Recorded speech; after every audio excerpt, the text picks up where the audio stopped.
apa sih ageman welut putih yang dari uyutnya sendiri itu? Tono membacakan beberapa mantra. Gak lama kemudian apa yang terjadi sobat? Ternyata Tono yang sosok manusia itu pun begitu melihat air, dia berubah menjadi seekor welut putih.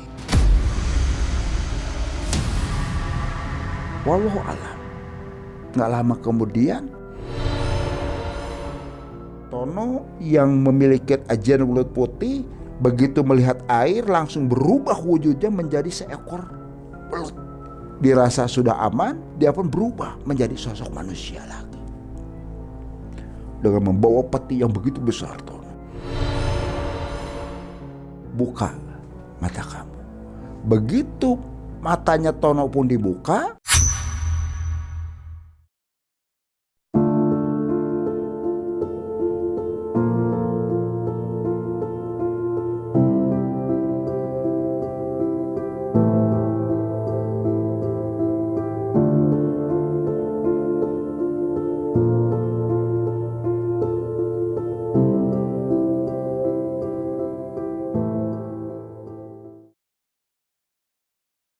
Bismillahirrahmanirrahim. Assalamualaikum warahmatullahi wabarakatuh. Sobat mengulas malam dimanapun berada, baik yang ada di alam nyata maupun di alam goib, semoga kita semua selalu ada dalam lindungan Allah Subhanahu wa Ta'ala. Di kesempatan malam hari ini, Abah akan menceritakan satu kisah yang dibagikan oleh salah seorang sobat mengulas malam dari daerah Jawa Barat. Sebut saja di sini adalah Mangkarta.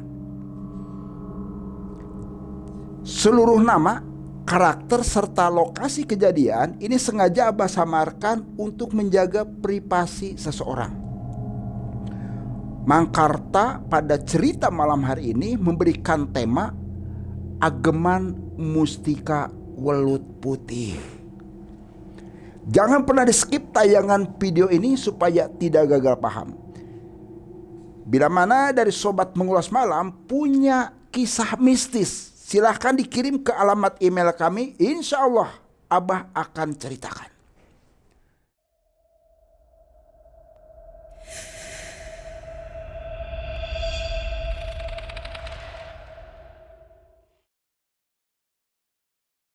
Mangkarta menceritakan apa yang pernah dialami oleh keponakannya. Sebut saja di sini Tono. Tono hidup di salah satu pinggiran kota di daerah Jawa Barat. Sepeninggal almarhumah ibunya Tono, bapaknya, ya ini Kang Sumedi, ini nikah lagi.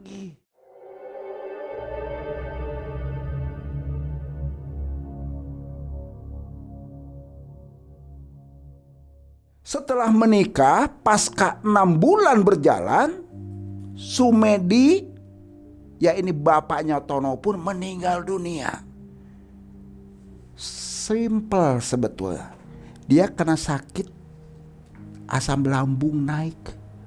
Di saat dibawa ke rumah sakit sudah tidak tertolong.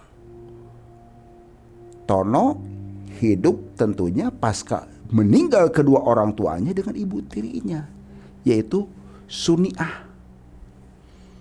Suniah terus terang saja dia kasar banget, tidak sayang terhadap Tono. Sebetulnya si Tono itu akan mendapatkan warisan segala macam, tapi karena serakahnya ibu tirinya tadi, Suniah itu pun, Tono pun diusir. Tono pun setelah diusir oleh ibu tirinya, dia pun bekerja di salah seorang juragan, saudagar yang kaya raya di salah satu desa di Jawa Barat itu, yaitu Pak Haji Kumet.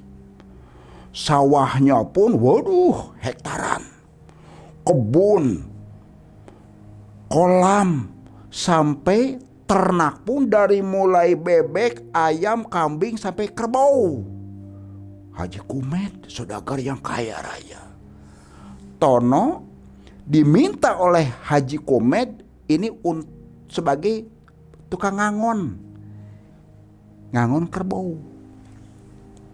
Ngangon kerbau, alhamdulillah Tono pun ini orangnya bisa diberikan kepercayaan, amanah banget. Bekerja mulai pagi sampai pada asar itu kerbau-kerbau yang sudah dilepas di salah satu tempat di situ itu pada balik biasa, dirawat sampai setiap hari. Itu yang dilakukan oleh Tono. Haji Komet pun terus terang saja merasa iba kepada Tono. Tapi yang namanya manusia terkadang sobat, ada aja orang yang iri itu. Ada aja iri. Karena karyawan di Haji Komet itu bukan hanya Tono saja, tapi sampai puluhan. Tono sempat sampai tega-teganya salah seorang pekerja di Haji Komet itu memfitnah ke Tono, di mana seekor kerbau yang menjadi tugas tanggung jawabnya Tono ini meninggal, kerbau tersebut. Padahal ini memang akal-akalan dari temennya yang iri. Kok si Tono orang baru diberikan kepercayaan, diistimewakan banget sama Haji Komet. Itu ada di benak pikiran temennya, iri. Haji Komet mendengar laporan bahwasanya kerbau yang dipercayakan kepada Tono ini ada yang meninggal. Ya marah. Puncaknya apa yang terjadi? Tono diusir. Mau pulang ke rumah tidak memungkinkan karena ibu tirinya pun seperti itu, biadab banget. Sampai Tono ya sudah itu. Hidup kesana kemari dia. Kesana kemari. Membawa rasa kesedihan. Sampai ada niatan dalam pikirannya sendiri, ya Allah, kok orang tega-teganya ke saya. Sampai menganiaya secara batin kepada saya. Dalam kesedihan tersebut Tono pun kurang lebih sekitar pukul 8 malam itu mendatangi makam almarhumah ibunya dengan kondisi gelap gulita segala macam. Tidak ada rasa takut apapun yang ada di benak Tono, hanya membawakan rasa sakit hati yang begitu mendalam yang dirasakan Tono. Di depan makam ibunya, ibu, kenapa ibu kok sampai duluan meninggal? Kalau begini Tono gak kuat, Bu. Gak kuat Tono. Hidup hanya sendirian.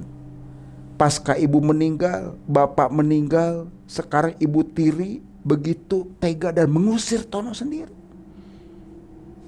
Sampai Tono pun udah bekerja di salah satu juragan, Tono difitnah. Gak kuat, Bu, kalau begini, Bu. Itu Tono menangis di makam ibunya. Sampai Tono pun gak menyadarin tangisan terus menetes di makam ibunya. Sampai terucap bahasa Allah tidak adil. Ibu, bapak yang semestinya mengurusin saya, mereka telah dipanggil. Tidak adil Allah kalau begini. Itu terucap tanpa sadar Tono pun. Seiring perjalanan Tono pun sampai tertidur di depan makam pusara ibunya. Di saat tertidur itulah entah dari mana datangnya, Tono, Tono, bangun Tono, Tono, bangun Tono. Ada yang terucap, seorang kakek-kakek tua. Tono pun begitu ada panggilan dari seseorang yang sudah sepuh, terkaget. Dia pun terbangun, tengok kanan, tengok kiri. Apa yang dirasakan oleh Tono? Merinding bulu kuduknya pun. Dicari sumber suara dari mana, nggak jelas. Nggak lama kemudian dari belakang ditepuk pundaknya Tono. Tono, ini buyut kamu.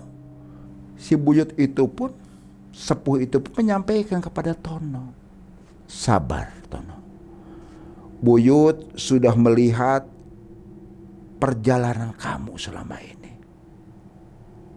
Buyut pun terus terang saja merasa terpanggil.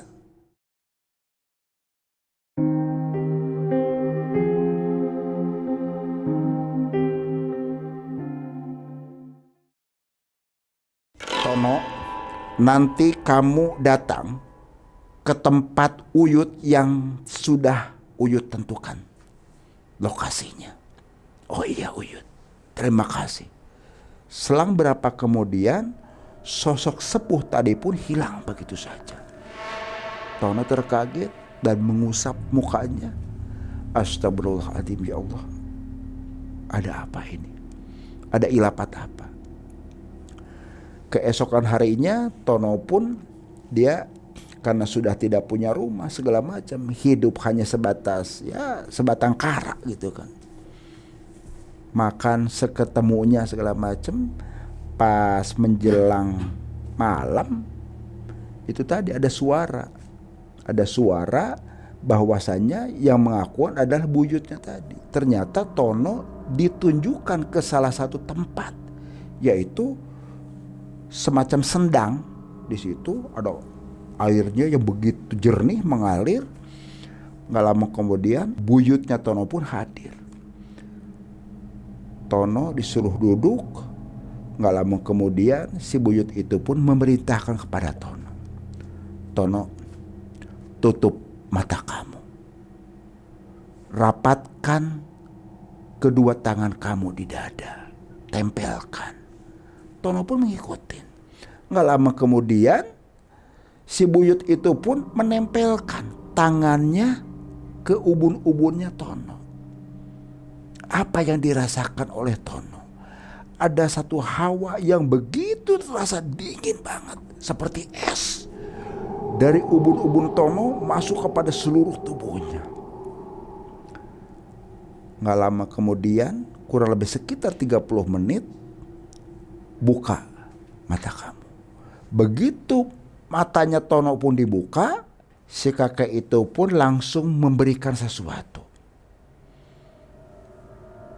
Ini Tono, ageman mustika welut putih, pegang sama kamu. Welut putih itu apa Uyut? Buyut itu pun langsung menjelaskan. Welut ini adalah belut. Putih adalah ya memang sih kita mengacu kepada aliran putih. Dimana di saat kamu ada kebutuhan apapun, pergunakanlah ageman mustika welut putih ini sendiri. Setidaknya untuk bisa menyelamatkan diri kamu sendiri. Wasilah dari ageman mustika welut putih ini sendiri, tolong kamu jaga dan kamu rawat. Jangan sampai disalahgunakan. Yang kedua, ingat kamu, jangan pernah makan namanya belut. Itu adalah pantangannya. Tono pun langsung menjawab, terima kasih Uyut, kalau begitu insya Allah Tono pun akan jaga apa yang menjadikan titah dari Uyut itu sendiri. Gak lama kemudian si buyut itu pun hilang begitu saja. Beberapa hari pasca Tono dibawa ke sendang,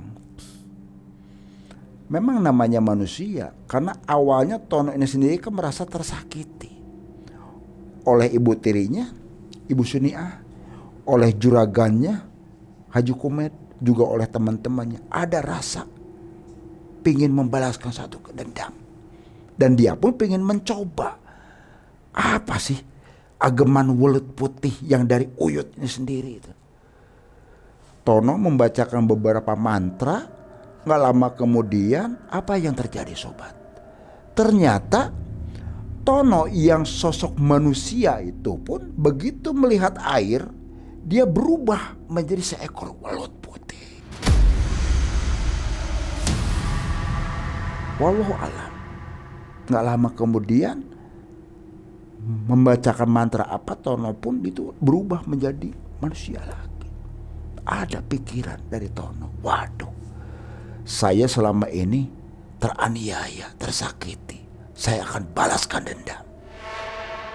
Niatan jahat sudah mulai merasuki pikiran dan tubuhnya Tono itu sendiri. Dari situlah Tono, karena merasa teraniaya, merasa terhinakan, apa yang menjadikan target yang pertama adalah dia harus datang ke Haji Komed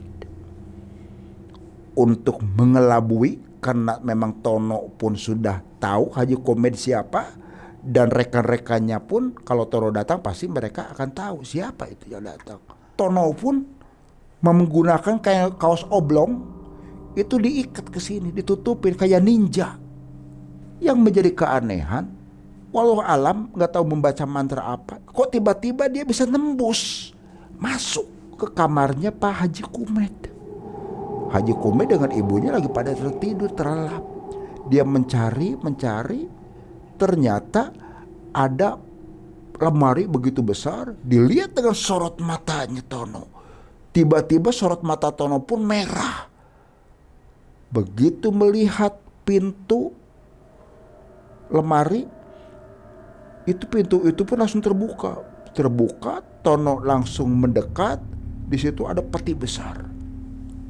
Begitu dilihat, uang 50 ribuan, 100 ribuan, dan juga ada logam mulia. Harta-hartanya Pak Haji Komed itu sebagian ditaruh di lemari khusus di situ. Diambil oleh Tono. Diambil. Seketika diambil, Tono pun langsung keluar dari kamarnya Pak Haji Komed. Namanya juga manusia, terkadang ada aja lalainya. Begitu turun dari tangga, Tono nyenggol pot bunga. Pot bunga pun jatuh. Haji Komed pun langsung terkaget. Kok ada pot bunga jatuh? Istrinya yang lagi tidur pun dibangunkan. Bu, barusan ada dengar ada pot bunga jatuh. Di mana Pak? Enggak, coba. Yang kagetnya Haji Komed itu begitu melihat lemari tempat nyimpannya harta bendanya, uang-uang segala macam, berikut logam mulia dan lain sebagainya, itu terbuka. Bu, ada rampok Bu, kayaknya Bu. Begitu dilihat, didekatin, ternyata petinya sudah tidak ada. Haji Komed teriak-teriak bahwasanya kerampok. Nggak lama suara Haji Komed pun terdengar oleh beberapa karyawan yang memang ada di situ, pada tidur di situ juga. Sosoknya Tono itu pun ketahuan. Salah seorang karyawan Haji Komed pun menimpa Tono dengan sebilah golok yang begitu tajamnya. Mental golok itu pun mantul lagi.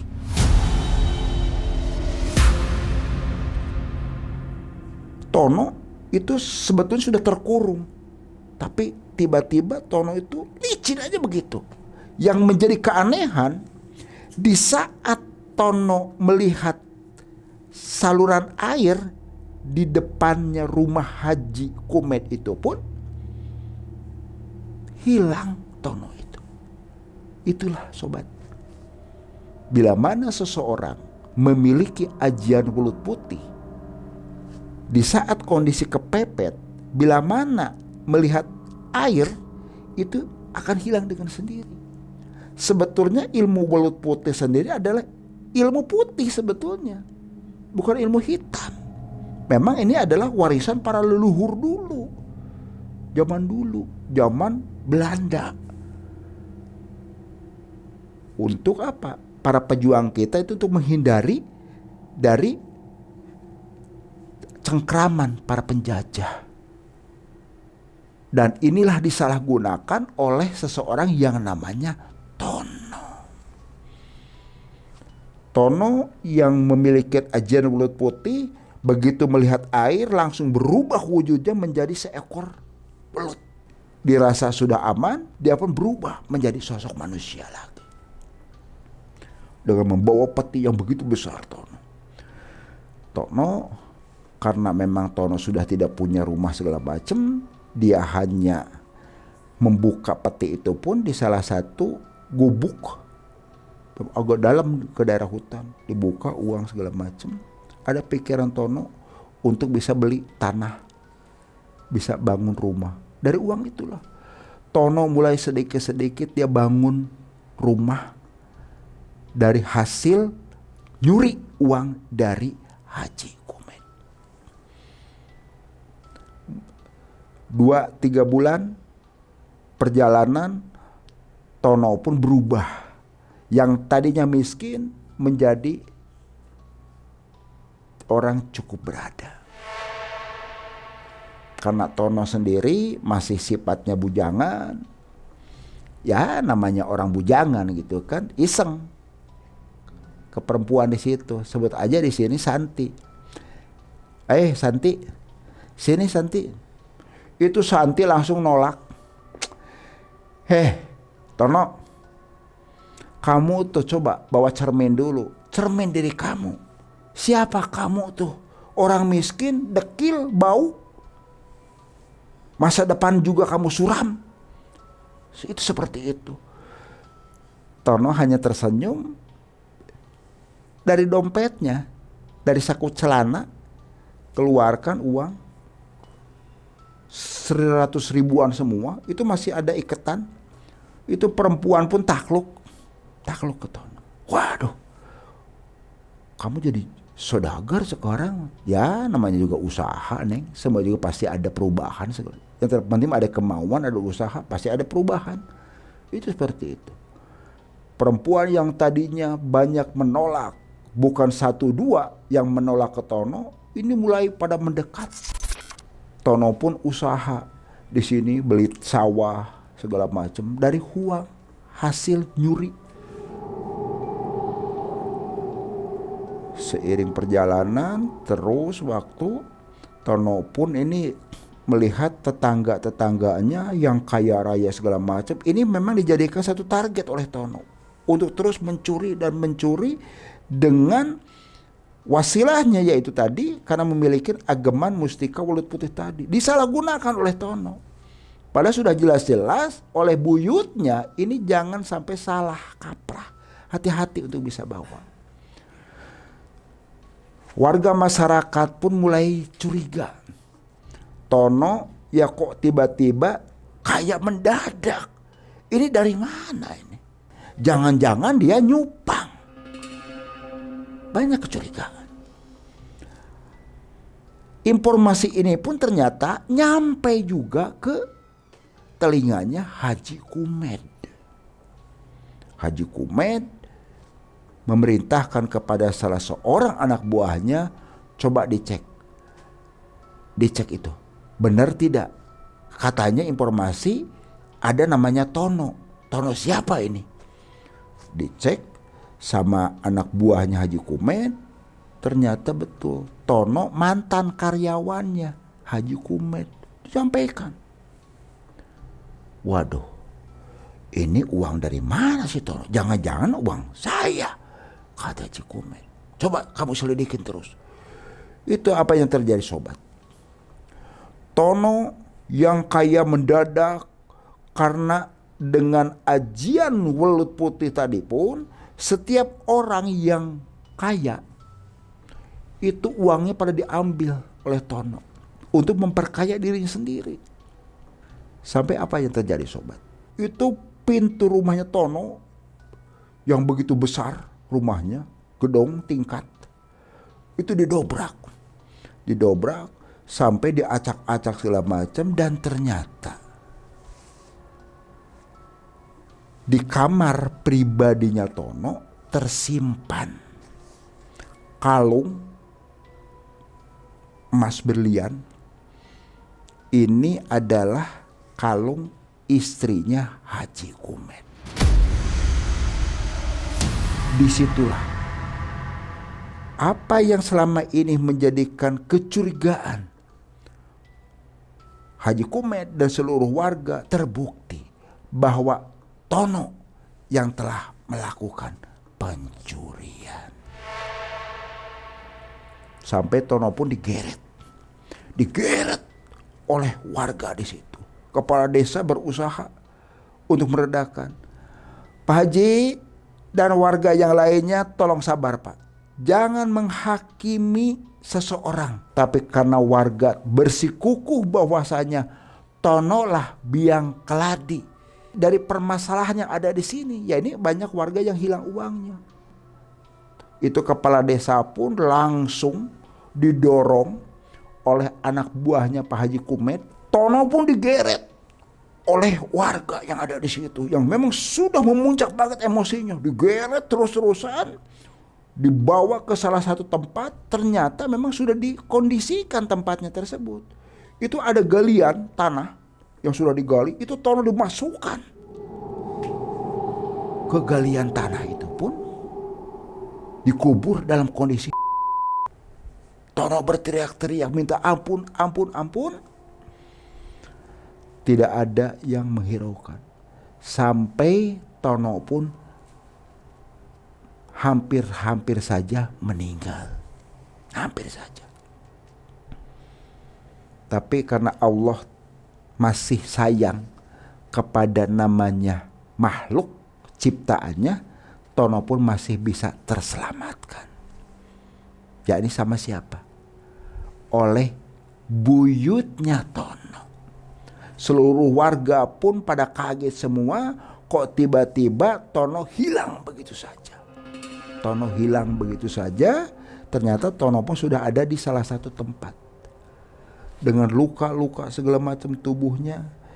Dan buyutnya pun menyampaikan, "Nah, apa yang pernah Uyuh sampaikan, kamu telah melanggar.